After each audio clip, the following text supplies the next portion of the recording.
ललाटपट्टं द्वादश शिरोएव भाति कमादिदमं करुणानिधनं कमलवर्णं श्वेतावतारम् अपर संसार सदृशं भजामहे भागवत स्वरूपम्।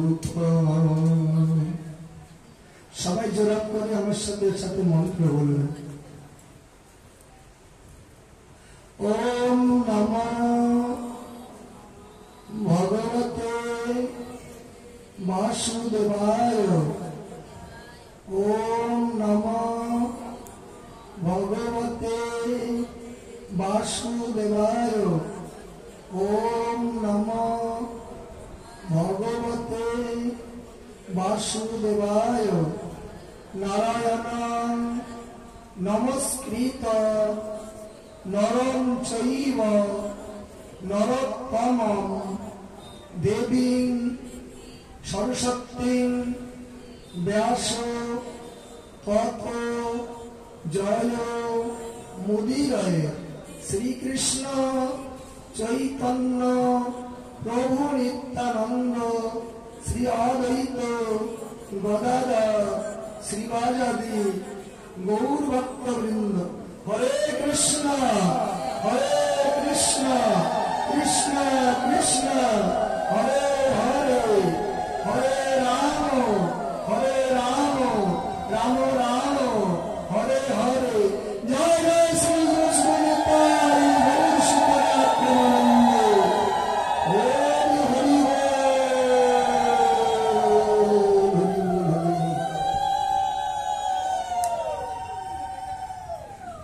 सर्वाग्रे मोदी गुरु परमाराध्यतम विष्णु पदष्टकर शत श्री श्रील त्रिदंड स्वामी श्रीमद् भक्ति वेदांत मधुसूदन गोस्वामी महाराज श्री चरण कमले अनंत षष्ठांग दंडवत प्रणाम ज्ञापन करछि एवं गुरुदेवेर अहैतुकी कृपा प्रार्थना करछि।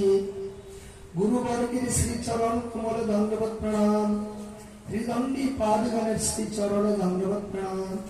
अनंत गुरु वैष्णव वृंदेर चरण दंडवत प्रणाम। अनादिरादि गौर गोविंदेर श्रीमती राधा रानीर श्री चरण कमले दंडवत प्रणाम। श्रद्धेय अमर गौर अनुरागी कृष्ण अनुरागी भक्तदेर श्री चरणे दंडवत प्रणाम। मातृबृंद भगिनीबृंददेर चरणे पुनः अभिवादन ज्ञापन करछि। हरे कृष्ण कृष्ण कृष्ण हरे हरे, हरे राम राम राम हरे हरे। ताई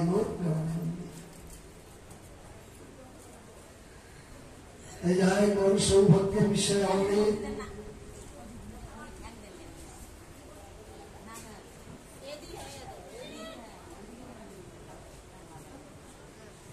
साधु संगेर माध्यमे आज के हमरा भगवान अनादिरादि गोविंदेर श्रीमती राधा रानीर गौरीर এই লীলামৃত কথা সাধু সঙ্গের মাধ্যমে কীর্তন করার শ্রবণ করার যে সুযোগ লাভ করেছি এটা বড় দুর্লভ। কেন বলছি দুর্লভ? যে ব্রহ্মাণ্ড ভ্রমিতে ভ্রমিতে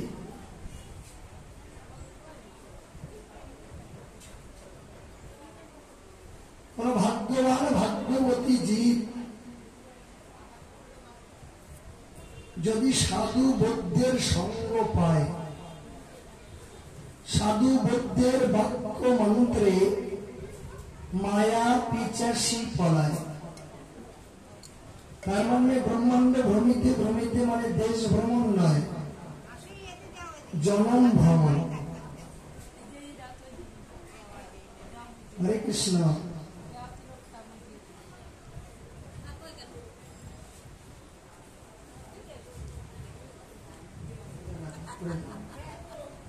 अच्छी जाए ना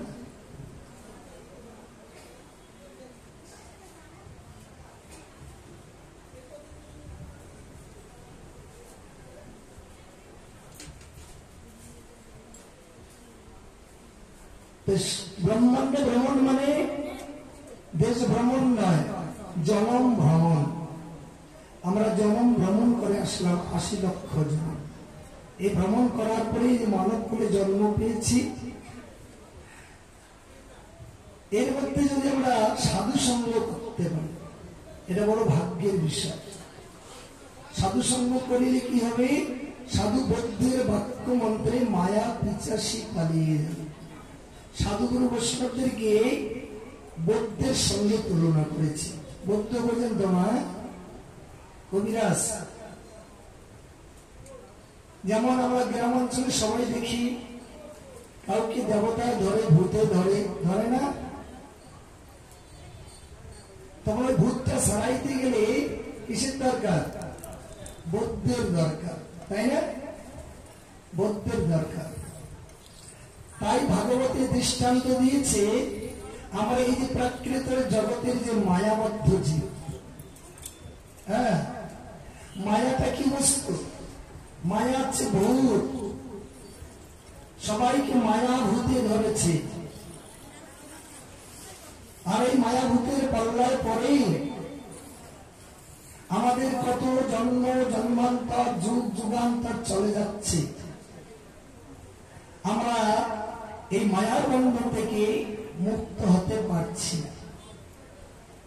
যদি সাধু সঙ্গ করি, সাধুগুরু বৈষ্ণবের বদলে এই ভগবানের লীলামৃত কথা শ্রবণ করিতে করিতে, কীর্তন করিতে করিতে এমন বৈরাগ্য ভাব এসে যাবে, মায়া আপনা হাতে এই দুর্বল হয়ে যাবে, মায়া পিছা ছেড়ে যাবে। এই জন্য বলছে ব্রহ্মাণ্ড ভ্রমিতে ভ্রমিতে।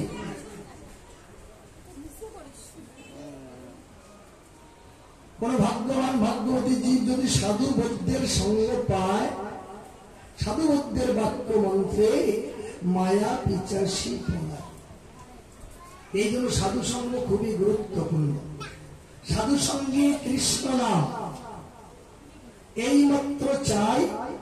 এই মায়ার সংসারকে জয় করিতে আর কোন বস্তু নেই। সাধু সঙ্গের মাধ্যমে একমাত্র ঠাকুরের নাম করিতে করিতে তবেই মায়াকে জয় করা যাবে, মানে বৈরাগ্য লাভ করা যাবে। আর বৈরাগ্য সম্পদটা হচ্ছে সবাই আমাদের মূল সম্পদ, বৈরাগ্য।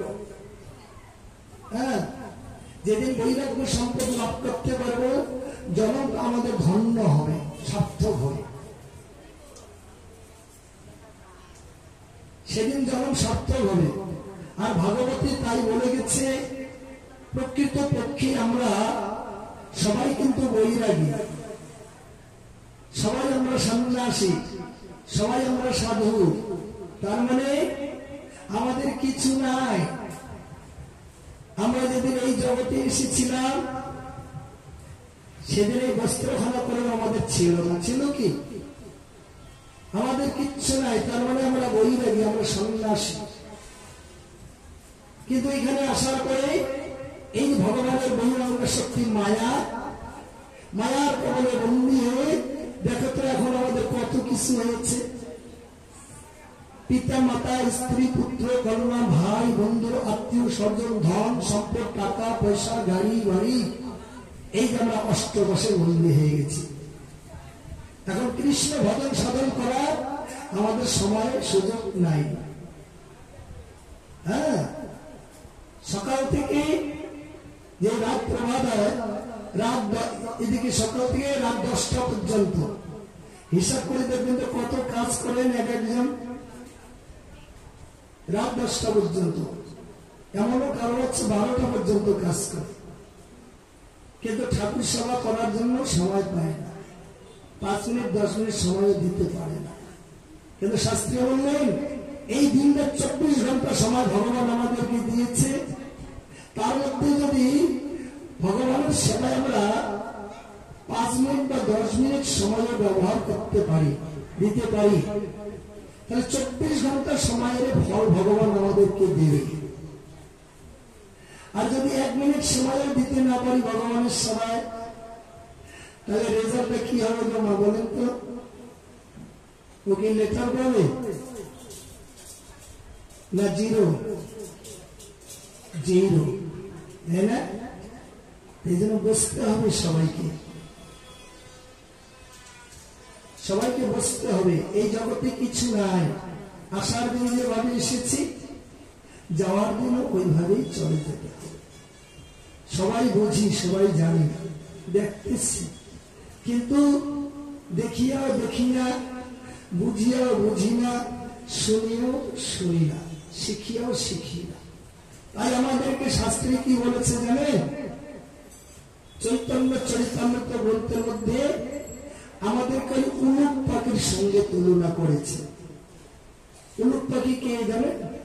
উলুক পাখি হচ্ছে এই যে মা লক্ষ্মীর যে বাহন পেঁচা, ওই পেঁচার সঙ্গে আমাদেরকে তুলনা করেছে। আমরা উলুক পাখির মতো সবই জানি, সবই বুঝি, কিন্তু বুঝিও বুঝি না, জানিও জানি না। আমরা মানে এইরকম আর কি। কিন্তু এরকম ভাবে থাকলে ক্ষতি কার হবে? নিজের ক্ষতি, ক্ষতি কারো হবে না। ভগবান বলছে তুমি আমাকে ফাঁকি দিয়ে থাকবি, তুমি একদিন নিজে ফাঁকে পড়ে, এমন একদিন তোমার দিন আসবে। হ্যাঁ, নিজে ফাঁকে পড়ে। এই জন্য ভগবানকে ফাঁকি না দেওয়াটাই ভালো। এই জন্য মহাজনেরা বলছে আজ হোক, 10 দিন পরে হোক, 100 বৎসর পরে হইলেও তাকে অবশ্যই মরণ। নিশ্চিন্ত নাহি থাকো ভাই, যত শীঘ্র পারো ভজ গরু গোবিন্দের যুগল চরণ। এই জীবনের কোনো ঠিক নাই। সংসার নির্বাহ করিয়া যাব মধুর বৃন্দাবন, ঋণত্রয় শনিবারে করিতেছি সুযতন। এই আশায় আমার নাহি প্রয়োজন, এমনও দূর আশা বসে প্রাণ যাবে আমার অবশেষে, না হইবে দীনবন্ধুর যুগল চরণ। যে আমাকে ভবসিন্ধু পার করে দিবে, জন্ম মৃত্যুর বন্ধন থেকে মুক্তি দিবে, শেষেতে তারই ভজন সাধন হবে না। এই জন্য শুভস্য শীঘ্র অশুভ নাশ কালো হরণ, মানব জীবনের অত্যন্ত শুভ কাজ গৌর ভজন, কৃষ্ণ ভজন যত তাড়াতাড়ি পারা যায় তত ভালো। আর অশুভ কাজ যত দেরি হয় তত ভালো। মানব জীবনের শুভ কাজ কি?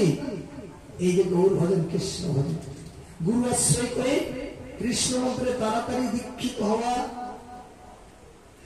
বিশেষ প্রয়োজন।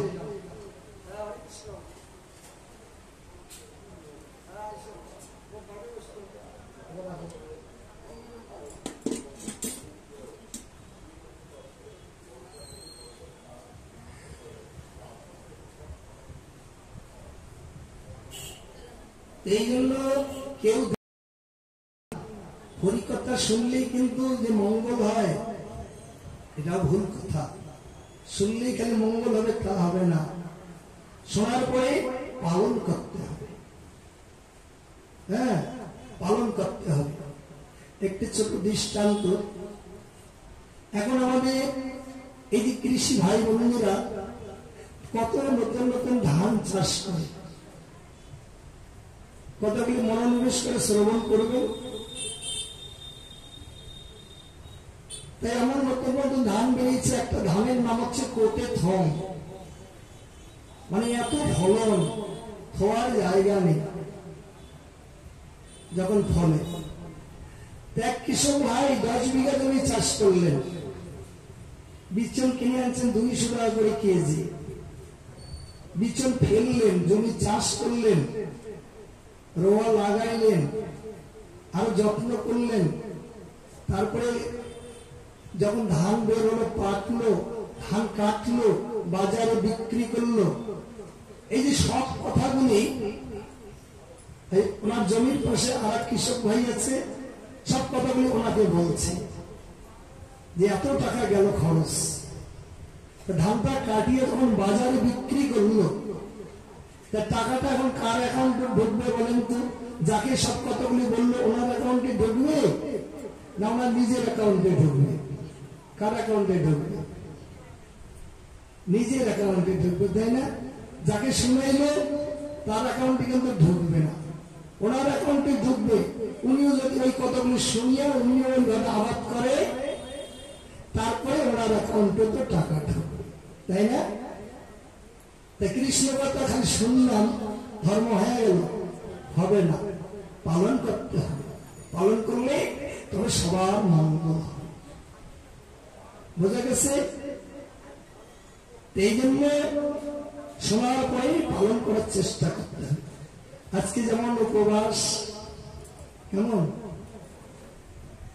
অনেকে একাদশী পালে, অনেকে পালে না। যারা পালেন না তারা পালবেন। হ্যাঁ, সবার জন্য ধর্মটা, এটা সবার জন্য, সবার মঙ্গলের জন্য। আর আমাদের ধর্ম আমরা যদি রক্ষা না করি, এই ধর্মটা আমাদের কে রক্ষা করবে বলেন তো? আমরা যদি নিজে যদি মেলেস্য হয়ে যাই, আমাদের ধর্মটা রক্ষা হবে? রক্ষা হবে। যার জন্য একটা শিশু থেকে ধরে বালক, যুবক, যুবতী, বালক, বৃদ্ধ, বনিতা, সবার দায়িত্ব এই ধর্মটাকে রক্ষা করা। রক্ষা কিভাবে হবে? পালন করিলে তবেই রক্ষা হবে। আর পালন না করিলে এই ধর্ম মেলেস্য হয়ে যাবে। এই ধর্মের আইন যদি না থাকে সংসারে,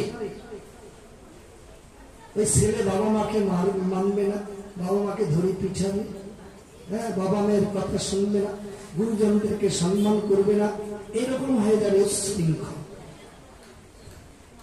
দিনের বেলায় মানুষ চলতে পারবে না রাস্তা দিয়ে। ওই যে একটা শুনলেন মহারাজের মুখে, কালকে ভাগবত শুনতে এসেছিল, ওইদিকে বাড়িতে চোর ঢুকেছে। এটা কি ভালো? চোরটারও কর্তব্য এখানে এসে হরিকথা শ্রবণ করা। কেন? হরিকথা শ্রবণ করিলে উনি একদিন মানুষ হয়ে যাবে। শাস্ত্রে বলছে এইভাবে হরিবাসর হচ্ছে, ভাগবত পাঠ হচ্ছে এক ভক্তের বাড়িতে। ওই বাড়িতে ও চোর আসছে চুরি করার জন্য। যতক্ষণ ভাগবত শেষ না হয়, কীর্তন শেষ না হয়, ততক্ষণ তার চুরি করতে পারে না। তখন কি করেছিল চোর? ওই বাড়ির পিছনে বসে ওই ভাগবত পাঠ শুনতেছে। তা পাঠের মধ্যে শুনতে বলেন কি, যে চুরি করা মহা অপরাধ, পরধান লুণ্ঠন করা মহা অপরাধ। হ্যাঁ, যে পরধান চুরি করবে, পরধান লুণ্ঠন করবে, একদিন কুকুর হয়ে জন্মগ্রহণ করে হলেও তাকে ওই বাড়ির মালিকের ঋণটা তাকে পরিশোধ করতে হবে, রেহাই পাবে না। হ্যাঁ, এই ঋণ পরিশোধ করতে হবে। এই কথা যখন চোরের কানে গেল, সাধুমুখী কৃষ্ণ নাম শুনলেই মানুষের সেকেন্ডের মধ্যে পরিবর্তন হয়ে যায়, 1 লাখ সময়ের মধ্যে। শাস্ত্রে বলছে, হ্যাঁ, সাধুসঙ্গ সাধুসঙ্গ সর্বশাস্ত্রে কয়, লবমাত্র সাধুসঙ্গ সে কৃষ্ণ প্রাপ্তি হয়। তা ভক্তি সহকারে সাধুসঙ্গ করলে 1 লাখ সময়ের মধ্যে তার মনের পরিবর্তন হয়ে যায়। 1 লাখ মানে যেমন 60 সেকেন্ডের সমষ্টি কত? 1 মিনিট, তাই না? 60 মিনিটের সমষ্টি 1 ঘন্টা। তাই তদ্রুপ হচ্ছে 11 সেকেন্ড। 11 সেকেন্ডের সমষ্টি হলো 1 লাখ। ভক্তি সহকারে কেউ যদি ভাগবত শ্রবণ করে সাধুমুখে, ওই 1 লাখ সময়ের মধ্যে তার মনের পরিবর্তন হয়ে যায়। তাই ওই সাধু এই কথা বললে, আর চোর ওই সাধুর মুখে কথা শুনে 1 লাখ সময়ের মধ্যে তার মনের পরিবর্তন হয়। হায় রে, তাহলে আমি জীবনে কত চুরি করেছি, কত মানুষের ধন অপহরণ করে এনেছি। আহা, তাহলে আমার কত অপরাধ হয়েছে। এই যে তার চৈতন্য জ্ঞান এসে গেল, মনে মনে ঘরে ভাবছে আজকে আমি মন্ত্র হইব। পাঠ শেষ করে যখন এই সাধু মন্দিরে চলে গেল, আশ্রমে রাত্রি দিয়ে চলে গেছে চোর, চলে গিয়ে চরণে পড়ে গেল, সাধু বাবা আপনি তো জানেন আমি এই গ্রামের নাম করা চোর। তা ওনাকে সবাই চিনে। দেখো বাবা, আমি যে জীবনে কত চুরি করেছি, মানুষের কত ধন অপহরণ করে এনেছি, তাই আপনি কৃপা করে আমাকে মন্ত্র দিন, আমি আজ থেকে আর চুরি করবো না। সাধু বাবা বলছে রাত্রে তো মন্ত্র দেওয়া যাবে না, তুমি কালকে সকালে আসো। ঠিক সকালবেলায় সময় দিয়েছিল, ওই সময় অনুসারে উনি একটা নতুন বস্ত্র মালা, তিলক, হ্যাঁ, এইসব নিয়ে একবার আশ্রমে চলে গেল। গিয়ে গুরুদেব গুরুদেব বলছে তোমাকে মাথাটা মুন্ডন করে আসতে হবে। মাথা মুন্ডন করে আসলে একটা চৈতন্য রাখলেন। গুরুদেবের কাছে যখন আসলেন, গুরুদেব তিলক পরিয়ে দিল, মালা পরিয়ে দিল, বহির্বেশ পরিয়ে দিল, জপের মালা হাতে দিল, কানে কৃষ্ণ মন্ত্র দিয়ে। হ্যাঁ, তখন মন্ত্র নেওয়ার পরে এখন গুরুদেবের কাছে প্রণাম জানিয়ে বলছে, গুরুদেব আমি কি ভুল করলাম নাকি? কেন বাবা? আমার তো চুরি করাটাই পেশা, আমি তো, আমার আর অন্য কোনো সংস্থা নেই। আমি যদি চুরি না করি, আমার যে বউ বাচ্চা বাঁচবে না, তারা না খেয়ে মারা যাবে। আমি কি করবো এখন? তা গুরুদেব চিন্তা করে দেখলেন সেটাও তো কথা। তা ঠিক আছে, একটা কাজ করবি। কি কাজ? তুই কয়েকটা জায়গায় চুরি করবি না। কোথায় কোথায়? যার উপকার, যার লবণ খাবি যার ঘরে, তার ঘরে চুরি করবি না। আর সাধুগুরু বৈষ্ণবের কোনদিন চুরি করবি না। আর যার উপকার করবি তার ঘরে চুরি করবি না। এই কয়েকটা জায়গায় চুরি করবি না।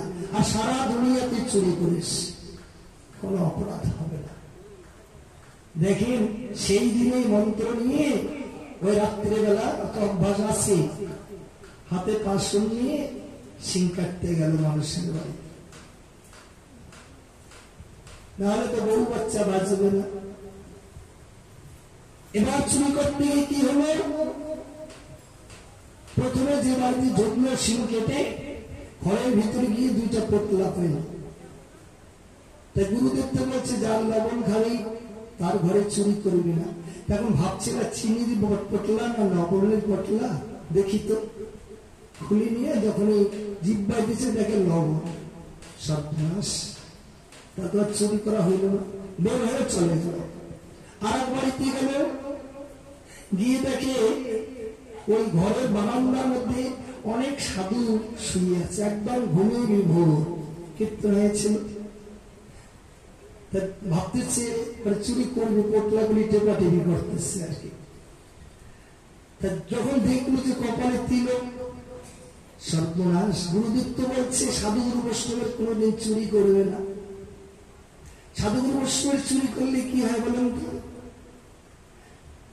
সাধুগুরু বৈষ্ণবের চুরি করলে শ্বেত রোগ হয়, শ্বেত রোগ ভাগবতে বলছে। এই জগতে দেখা যায় অনেক মানুষের শ্বেত রোগ আছে, সম্পূর্ণ শরীর সাদা হয়ে যায়। এরা কোনো না কোনো